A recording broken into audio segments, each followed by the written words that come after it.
So, ngayon, what's up sa inyo mga idol? So, ngayong araw na ito ay pag-uusapan natin kung paano malaman ang blood type ng inyong dugo.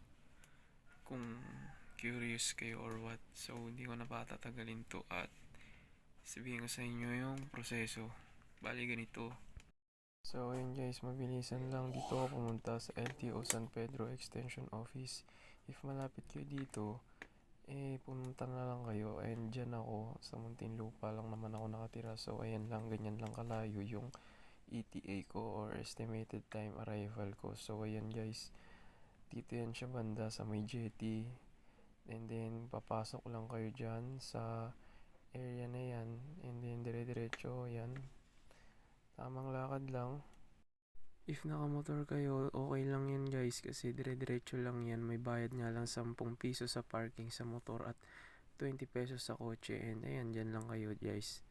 Makikita nyo naman yung area, ayan siya. Ayan guys, pasok na ngayon dyan. Tapos ayan yung mga fees nila.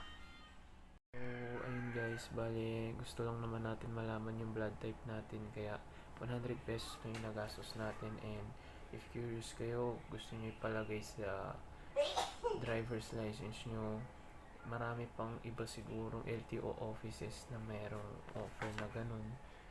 If curious kayo, gusto nyo palagyan or hindi nyo alam, gusto nyo lang malaman kung anong blood type ninyo, is pumunta lang kayo sa nasabi kong lugar if malapit kayo, or kung malayo naman kayo is magtanong-tanong kayo sa area nyo kung saan merong blood test. And sa side ko naman is yun, nakita ko siya kasi nung kuha ako ng lisensya ko, nakita ko siya noon. Doon ako kasi kumuha ng lisensya. Doon nag-issue ng card na lisensya, and nakita ko siya doon. So ayun, doon na ako kumuha ng lisensya doon na rin ako nagtingin ng kung anong blood type ko. Actually, matagal na ako nakakuha ng lisensya. Ngayon ko lang nalaman yung blood type ko kasi ngayon lang ako free time pumunta doon. Pero ayun, alam ko na yung blood type ko. So O plus ako guys. Wait, pakita ko sa inyo. So guys, ito siya. Ayan.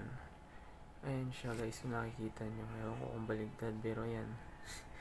Basahin nyo na lang. Ayan, O, meaning O positive siya guys. So ayan, ayan yung blood type ko, O positive. Hindi mag-focus eh.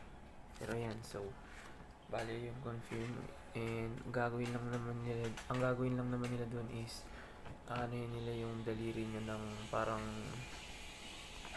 tuturukan, ganun. Pero hindi masakit, mas masakit pa agad ng langgam. Seryoso ako. Pak, taas nun, ayun. Tapos may anin silang slide, gaganon nila yung dugo mo dun. Tapos dun nila malalaman kung anong blood type ka. Pala yun guys, and sana nakatulong ako, and subscribe to my channel and more videos to come, and peace. Thank you.